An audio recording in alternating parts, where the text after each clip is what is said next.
She left with a kiss and a whisper. I'll be back soon. He stayed behind with a cup of coffee and faith in the person he had built his life with. A quiet Saturday, a movie playing in the background, the random sound of a notification, and suddenly, reality split at the seams. Out of nowhere, laughter, photos, names that shouldn't be there. One evening, a few clicks, and the carefully preserved illusion of love turned to dust. He didn't scream, didn't smash dishes, didn't make a scene. He simply packed his things and left. But the most interesting part begins afterward, when silence becomes a weapon and truth the only means of survival. While she tries to rewrite the past, he's learning how to breathe without her. And then it becomes clear, sometimes the loudest goodbye is silence. Hello, my friend. I'm so glad you stopped by my channel. If you're here for the first time, don't forget to subscribe and share this video with your friends or family. It really helps my channel a lot. Please tell me in which city or country you watch this video. I value every one of your comments. So, let's get started. I never used to be the kind of man who snoops. Or at least, I told myself I wasn't. Amelia and I had been together for 5 years, 2 of them as husband and wife. We met in college. She lived in a world of vibrant sketches and mood boards, studying design with the kind of passion that radiated. I was neck-deep in mechanical engineering, all equations and technical schematics. We were opposites from the start. She brought chaos, I brought order. Or so I like to think.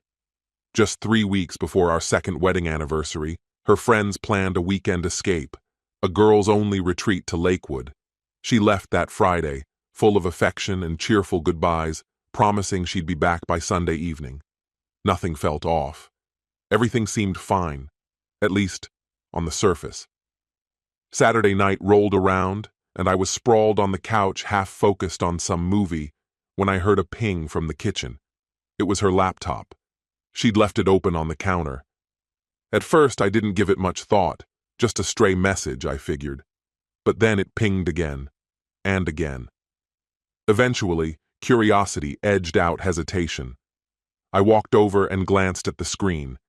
It was a group chat, Amelia and her friends, Delilah, Lena, and a few others, whose names I only knew in passing. I froze. Part of me knew better. I shouldn't read on. But the flurry of laughing emojis, the OMG Amelia, you're insane, messages tugged at something deep and uneasy. Then I saw them. Grainy photos, snapped in a hurry. One showed her dancing atop a table, a shirtless guy grinning behind her. Another had her perched on some stranger's lap, holding a drink, her smile wide and carefree. And then the words hit. Still can't believe what you pulled off in that bathroom. You're a legend now.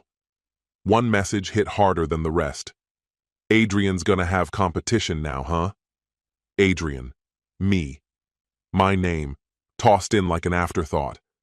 I felt my stomach tighten. I scrolled faster, my pulse climbing. Then I saw her message. Amelia, laughing it off, casually admitting she'd hooked up with some guy named Landon. Just one time, she wrote. Just for the thrill. I sat there in stunned silence, unable to tear my eyes away. Then I started collecting everything. Screenshots of every image, every message, every damning word. I backed it all up, onto a flash drive, then to my email. When I finally shut the laptop, I couldn't move. I stared at the wall, the version of Amelia I'd believed in slowly crumbling in my mind. There was no coming back from this. I knew it then. The next morning, she breezed through the door like nothing had changed, tossed her bag down, came up behind me, and wrapped her arms around my waist. Her cheek rested between my shoulder blades. Missed you, she whispered, the sweetness in her voice almost convincing. I gave a slight nod, not taking my eyes off the coffee mug in front of me. She circled to face me, frowning slightly. You okay? I forced a thin smile. Yeah. Her mood lifted instantly. She pulled out her phone, scrolling through sunlit memories, posed photos of paddleboarding, bonfires, smiles by the lakeside. carefully curated, not a trace of Landon, not a hint of what really happened. I nodded again, silent, while she played her part to perfection. When she went off to shower, humming a tune like any other Sunday, I sat still, watching her phone where she'd left it. I didn't need to look. I had enough already. What I needed now was an exit plan. As the sound of running water filled the apartment and the scent of her shampoo floated out from the bathroom, I opened a duffel and began packing. My laptop, passport, some clothes, emergency cash from the drawer. The smell that once felt like home now made my stomach turn. My eyes landed on the wedding photo above the television. We were smiling, holding hands, surrounded by our families. It looked fake now, like a scene from a play we once believed in. From the shower, Amelia called out cheerfully, "Hey, want to get brunch?" I zipped the bag slowly. "Sure," I said, "just give me a sec." What I meant was, I'm making sure I have everything I need to disappear, not escape, not panic, just leave, quietly, completely. No dramatic confrontation, no yelling, just absence. I wanted her to step out into silence, to feel the space I no longer filled. Let her wonder, let her sit with the not knowing. Because if I was certain of one thing now, it was this. She didn't earn an explanation. I waited until late in the day. She'd gone out to meet Delilah and Lena for coffee, giving me a narrow window of time. As soon as I heard the door click shut, I grabbed the duffel and headed to the car. I didn't see anyone. No one stopped me. It felt strange, surreal, like I was moving through fog, but necessary, like pulling a splinter that had festered too long. I left the keys on the kitchen counter. No note, no final words, just emptiness. Before walking out, I took one last tour of the apartment. The bedroom, the kitchen, the living room, each corner filled with echoes that no longer rang true. It all felt staged. I didn't feel sorrow, not even anger. I felt detached, like I was observing the unraveling of someone else's life. By the time the sky had shifted into gold and lavender hues, I was already halfway to the coast. I paid cash for a budget motel. Nothing fancy, just enough to hold me for the night. It was all I needed. I shut off my phone and cut myself off from the noise of the outside world. Silence settled around me like armor. For what felt like hours, I sat at the edge of the motel bed, unmoving, eyes fixed on the stained carpet beneath my feet, while the ancient air conditioner choked out its final breaths in the corner. Eventually, stillness gave way to a gnawing urge. I turned the phone back on. 30 missed calls from Amelia, 10 voicemails, countless messages. "Adrian, please, where are you? I'm losing my mind. Call me back. This isn't funny. Are you safe?" As I kept scrolling, her words spiraled from desperation into rage. "If you're mad, just say it. Don't vanish. Don't be a coward. If you're done, at least have the decency to say it." For a fleeting moment, I thought about answering, but the thought passed quickly. She had shattered something sacred, and now she had the nerve to demand honesty. I switched the phone off again and tossed it onto the nightstand. A freight train groaned somewhere in the distance, the vibrations humming through the floorboards. I lay back, arms tucked behind my head, staring at the discolored ceiling above. I didn't know where I was heading next, but I was certain where I wouldn't return. I was done going back. By day 2, the ripple effects had begun. I was halfway through a soggy sandwich from a gas station when the phone lit up once more. More missed calls, friends, extended family, even Celeste, Amelia's mother. I let them all go unanswered. All except one. When I saw Roman's name appear, I picked up. If there was one person I could count on through this storm, it was my brother. "Adrian, Jesus, where have you been?" His voice was tight, laced with worry. "I'm okay," I said, barely above a whisper. "I just needed to get away for a bit." A pause. "This about Amelia?" "Yeah, she crossed a line. Now I'm drawing mine." Roman didn't push for more. He never did. "Whatever you need, I'm here." "I know," I told him. We ran through the basics. My location. What came next? He offered his place near the lake as a retreat, but I told him I wasn't ready to see anyone. Not yet. I needed time to let the fog in my head begin to lift. Just before we hung up, he gave me a quiet warning. Don't let her take control of the story, Adrian. If you stay quiet too long, she'll fill in the blanks. He wasn't wrong. Amelia could be impulsive, but never foolish. She knew how to twist things to suit her needs. I'd watched her do it before, bending the truth just enough to justify her actions. If I stayed silent, I'd become the villain, the heartless husband who vanished without a word, the one who couldn't handle a rough patch. That wasn't the version I would allow her to spread. Later that night, I sent a message to a small circle, the people who needed to hear it from me.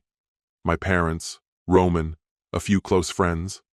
Amelia was unfaithful while she was away. I found out. I've left. I'm okay.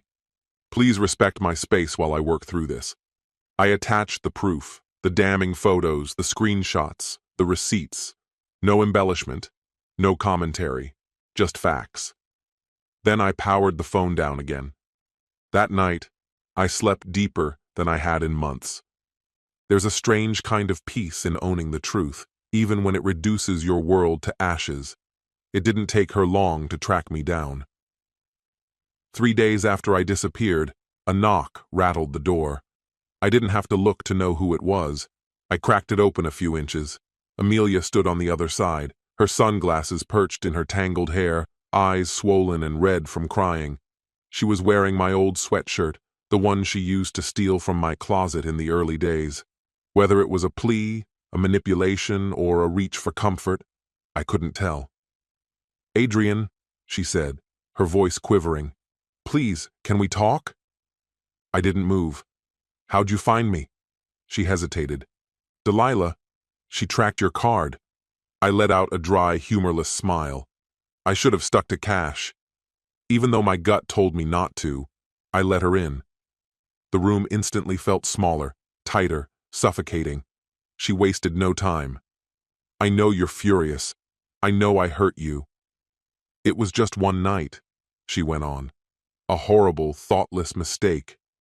I was drunk. I didn't mean for it to happen. I leaned against the dresser, arms crossed, watching her unravel in front of me. Did you not mean for it to happen? I said calmly. When you whispered to Landon in that bathroom? She winced, the pain fresh and raw across her face. I swear, Adrian, it meant nothing. You're the one I love. You're my husband, my whole world. Doesn't feel like it, I said flatly. She stepped toward me, reaching. I pulled away. You don't get to cry, victim, I told her, voice cool and steady. You made your choices. Now you live with the consequences. Tears spilled freely down her cheeks. Maybe they were real. It didn't change anything. I'll do anything, she whispered. We can go to therapy, move somewhere new.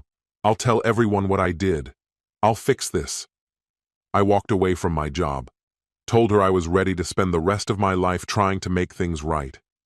But as soon as the words left my mouth, I knew they were wrong. You don't understand, I said quietly, shaking my head. This isn't about fixing what's broken. It's about realizing it was never whole to begin with.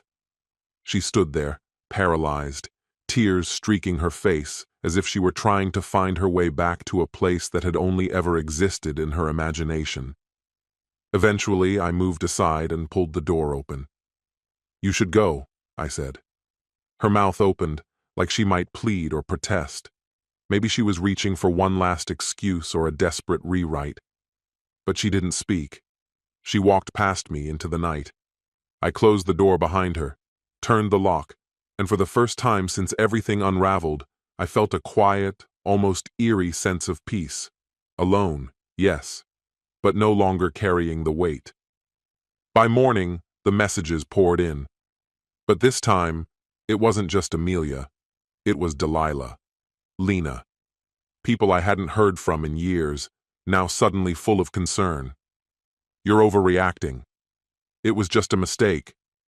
You're seriously ending a marriage over this? I didn't answer a single one. I knew exactly what was happening. Amelia had already begun revising the past.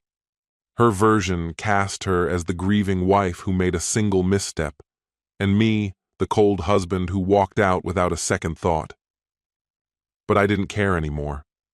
When you stop needing to be believed, the truth no longer requires a witness. Roman called later that day. "You holding up?" he asked. "Better than I thought I would," I said. He paused, then added, "You know she's at her parents', right? Celeste's telling people you're going through some kind of midlife crisis." I actually laughed. First time in days. "Let them tell themselves whatever makes it easier to sleep," I said. "I'm done performing." That night, I found myself on the shore, beer in hand, watching the sun bleed into the horizon. The scent of salt and distance hung in the air. Couples passed by, holding hands. I expected to feel bitterness, but it never came. What I felt instead was something stripped clean, not shattered, purified, like the blank space after the last word. Earlier, she'd texted me once more. "Adrian, please. I'll do anything. Just call me, please." I stared at it for what felt like hours. Then I deleted it, left it unanswered.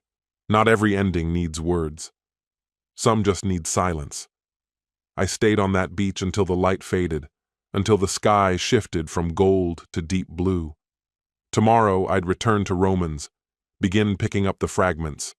But tonight, I let the ocean carry away what was left of the life I no longer belonged to. In the days that followed, I found a lawyer, filed the paperwork, no outbursts, no spectacle, just quiet decisions.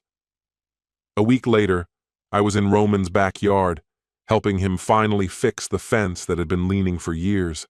It felt good, the sun warming my shoulders, sweat on my skin, hands covered in earth. Simple. Real.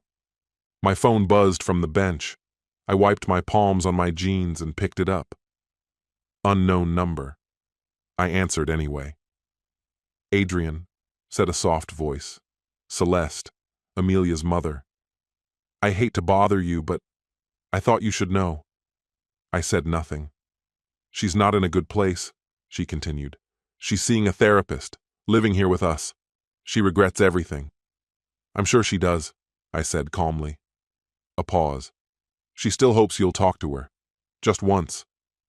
I looked out at Roman hammering a new board into place. "I'm not angry," I said, "but there's nothing left between us." Celeste hesitated. "I understand. I'm sorry." I hung up without saying another word. That evening, I wrote a short email to the mutual friends who hadn't yet chosen sides. "Thank you for respecting my space. I wish Amelia the best, but I'm moving forward. Please don't contact me about her again. Firm. Final." 2 days later, I changed my number. Rented a small place on the other side of town. No shared drawers, no framed photos on the wall, just quiet and room to breathe. Sometimes, yes, the memories drifted in, her laugh echoing down the hallway, her voice stumbling over song lyrics in the car. Faint, harmless. They didn't hurt anymore. They were just echoes from another life. When the date of our second anniversary arrived, the one that would never come, I barely noticed. Time had already done its work. And the strangest thing of all, it wasn't revenge, it wasn't anger, it was freedom. The kind you don't realize you've been craving until the moment it finally finds you. This story has come to an end. What's your opinion? Share it in the comments, my friend, and if you like this story, check out other exciting videos on my channel. I'll say goodbye until the next video. See you.